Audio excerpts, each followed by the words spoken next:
দুর্গাপুজো শুধু একটা পুজো না, প্রত্যেকটা বাঙালির কাছে দুর্গাপুজো একটা ইমোশন। আমরা পুরো বছর এই কটা দিনের ওয়েট করে থাকি। দুর্গাপুজো মানে সেই কত দিনের কত প্রিপারেশন, জামা কেনা, তার সাথে ম্যাচিং জুতো, অ্যাসেসরিজ, ব্যাগ, কত কিছুই কেনাকাটা। আর মেয়েদের তো আর সাজগোজের শেষ নেই। তারপরে তো চেরি অন দ্য কেক আমার মেয়ে সাজগোজ করতে খুব পছন্দ করে। আগে শুধু নিজের জন্য জামা কাপড় কেনা, অ্যাসেসরিজ কেনা এইসব করতাম।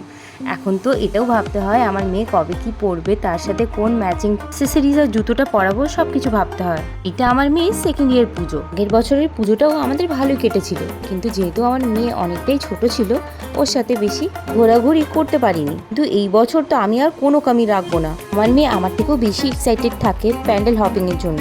এখনো সেজে গুজে বাইরে বেরোতে খুব ভালোই বাসে, তাই আমারও আর কোনো প্রবলেম হয় না। খুব ভালোই কাটছে এই বছরের পুজোটা। আমাদের তিনজনের এইটা প্রথম বছর দীঘাতে পুজো দেখা। আর আমার হাজব্যান্ডের যেহেতু ট্রান্সফারেবল চাকরি, এই বছর আমরা দীঘাতে আছি, পরের বছর হয়তো অন্য কোথাও থাকতে পারি। তাই আমার হাজব্যান্ড বলেছিল ভালো করে দীঘার পুজোটা দেখে নাও সবাই মিলে। আমার মেয়ে এত লাইটস, গান বাজনা আর লোকজন দেখে খুব খুশি হয়ে যায়। পুরো চেষ্টাতে থাকে কি কোল থেকে নিচে নেমে সবকিছু এক্সপ্লোর করার, কিন্তু আমরা সাহস পাই না এত ভিড়ের মধ্যে ওকে নিচে ছাড়ার। আমার মেয়ের এক্সাইটমেন্টটা তোমরা দেখলেই বুঝতে পারবে, যেখানে যেখানে গান শুনতে পাই এইভাবে নাচ করতে লাগে। এরপরে আমরা চলে যাই দীঘার ঢেউ সাগর পার্কে। পুজোর জন্য পার্কটাকে খুব সুন্দর কালারফুল লাইটস দিয়ে ডেকোরেট করা হয়েছিল।